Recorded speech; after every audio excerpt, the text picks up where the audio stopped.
সুপ্রিয় দর্শক, আমি Arun Kumar Biswas, detective fiction writer. আপনাদের সবাইকে আমন্ত্রণ জানাই ব্যাংকক নিবেদিত বই ভালোবাসি তোমারে এই অনুষ্ঠানে। আজকে আমাদের সঙ্গে অতিথি হিসেবে রয়েছেন ডক্টর তপতি মণ্ডল। তিনি স্যার সলিমুল্লাহ মেডিকেল কলেজ থেকে MBBS করেছেন।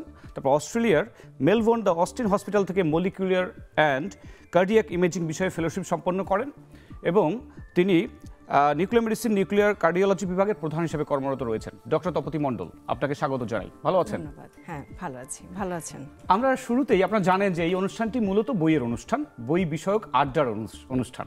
প্রথমেই জানতে চাই আপনার বইমেলায় এবারে কি কি বই এসছে বা কি ধরনের বই আপনি লিখে স্বচ্ছন্দ বোধ করছেন? বইমেলায় আমার দুটো বই আছে। একটা হচ্ছে হৃদরোগ, ডায়াবেটিস ও কিডনি সমস্যা কি করবেন। এটা হৃদরোগ, ডায়াবেটিস এবং কিডনি সমস্যার উপরে জেনারেল পিপলের সাধারণ জ্ঞানের উপরে সবসময় কি করতে হবে কি না করতে হবে সেই বিষয়ে ছোট ছোট করে লেখা একটা বই। এবং এখানে একটা বিষয় আমার খুব জানতে ইচ্ছে করছে, স্ট্রেস। আমরা জানি যে আমাদের টুকটাক স্ট্রেস সবারই থাকে, কিন্তু আমরা যেহেতু বই নিয়ে কথা বলছি, বই পাঠের সঙ্গে আসলে স্ট্রেস ম্যানেজমেন্টের সম্পর্ক কি আমরা খুঁজে পেতে পারি? অবশ্যই।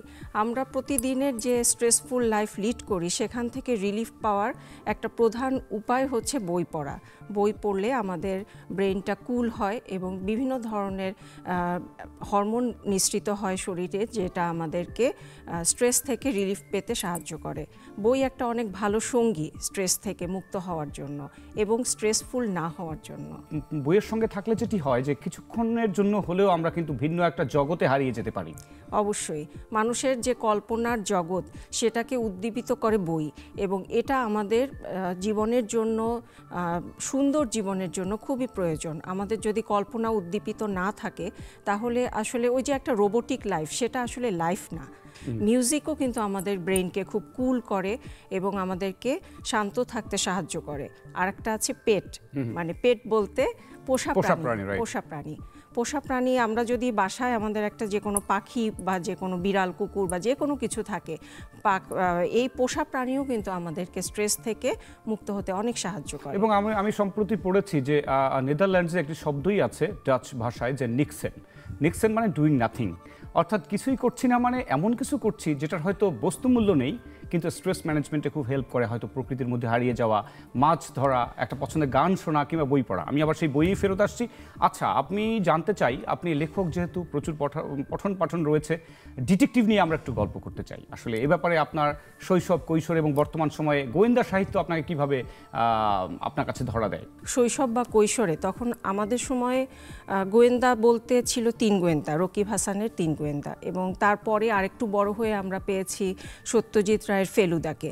এবং আমার পড়া 3 গোয়েন্দার প্রথম বই হারানো তিমি, সত্যজিৎ রায়ের ফেলুদার প্রথম বই গোরস্থানে সাবধান। মানে বোঝাই যাচ্ছে যে কিন্তু প্রথম বইটা কিন্তু বাদশাহী আংটি। অবশ্যই। আমি যে বইটা প্রথম পড়েছি সেটা হচ্ছে গোরস্থানে সাবধান।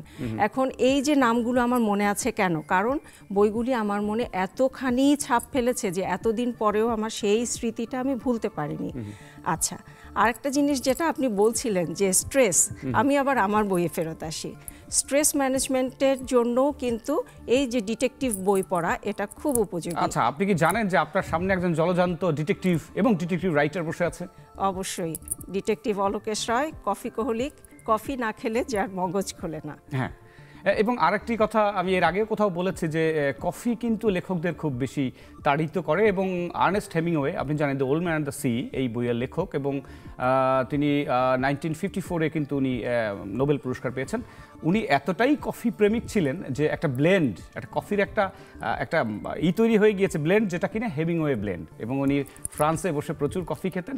সেই ক্যাফেটার নাম হলো লো সিলেক্ট। এটা আমি পড়তে গিয়ে দেখলাম।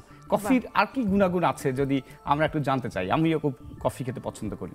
আচ্ছা, কফিতে আমরা যখন কফি পান করি তখন আমাদের কিছু নিউরোট্রান্সমিটার বা হরমোন রিলিজ হয় যেগুলি আমাদেরকে উদ্দীপিত করে। তার মধ্যে একটা হচ্ছে ডোপামিন, একটা সেরোটোনিন, একটা হচ্ছে অ্যাড্রেনালিন, আর একটা হচ্ছে কর্টিসল। এই 4টা হরমোন রিলিজ হয় কফি পান করার সাথে সাথে। আচ্ছা, আমি আসি। সেজন্যই আমরা যখন পরিমিত পরিমাণ কফি পান করি, সেই পরিমিত কফি পান আমাদেরকে উদ্দীপিত করে। ডোপামিন, সেরোটোনিন, এটা হচ্ছে হ্যাপি হরমোন বলে আমরা জানি। হ্যাপি হরমোন বলতে এটা ফিল গুড হরমোন।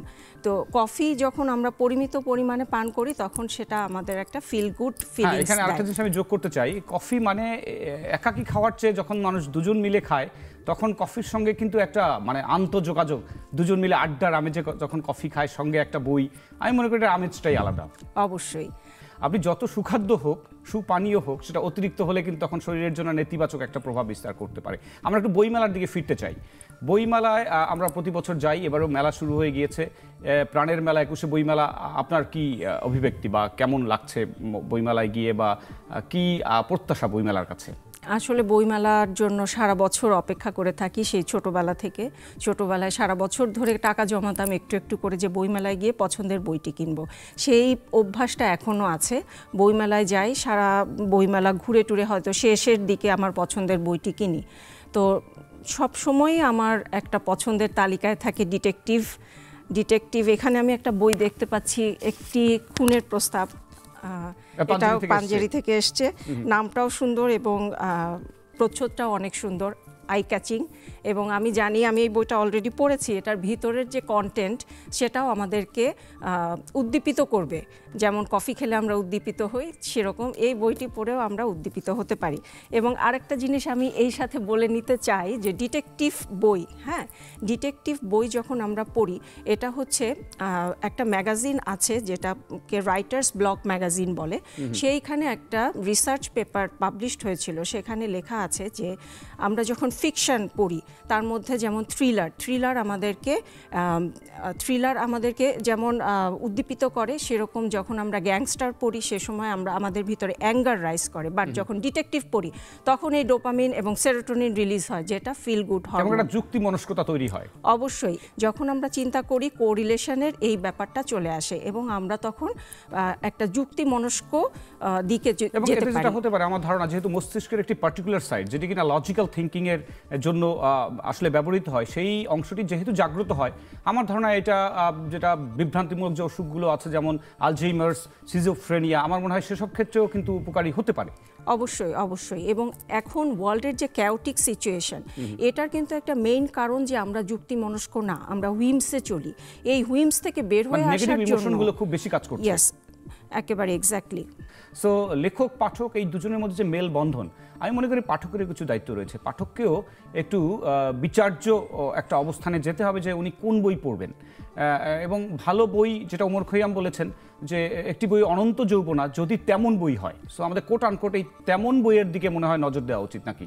অবশ্যই, এটা যেমন পাঠকের দায়িত্ব, সেরকম লেখকেরও দায়িত্ব এবং আমাদের এবং পাবলিশারদেরও দায়িত্ব। এটা আমি কেন বলছি, যে দেখেন, যখন আপনি চানাচুর দিবেন একজনের কাছে, চিপস দিবেন, সে কিন্তু যখন আপনি তার পাশেই যদি আপনি ফ্রুটস এবং অন্যান্য স্বাস্থ্যকর খাবার রাখেন, সে কিন্তু চানাচুর এবং চিপসের দিকেই যাবে। সুতরাং মুখরোচক যে জিনিস সেটা অবশ্যই জনপ্রিয়, বাট আপনাকে বুঝতে হবে, প্রকাশককেও বুঝতে হবে যে এই জনপ্রিয়তাটা ক্ষতিকর নাকি এটা স্বাস্থ্যসম্মত। এবং আপনি স্ট্রেস ম্যানেজমেন্ট নিয়ে বলছিলেন। বর্তমান সময়ে যারা আছে, এখন সময়টাই তো একটু টালমাটাল, এই স্ট্রেসকে কিভাবে আসলে নিজের মধ্য থেকে ম্যানেজ করা সম্ভব? নিজেরও তো কিছু পার্সোনাল কিছু টেকনিক্স তো থাকা উচিত। অবশ্যই থাকা উচিত। এর মধ্যে আমি যেটাকে সবচেয়ে বেশি মনে করি সেটা হচ্ছে সোশ্যাল মিডিয়াকে অ্যাভয়েড করা। আমি এটা সবাইকে বলি এবং আমি নিজেও এটাকে ফিল করি। সোশ্যাল মিডিয়া অ্যাভয়েড করলে আমরা স্ট্রেস কিন্তু 90% কমিয়ে নিতে পারি। কারণ কি, সোশ্যাল মিডিয়াতে ভালোর চেয়ে মন্দটাকেই প্রমোট করা হয় বেশি, ভায়োলেন্সকে প্রমোট করা হয় বেশি, বা এমন কিছু যেগুলি আসলে আমাদের জন্য ভালো না।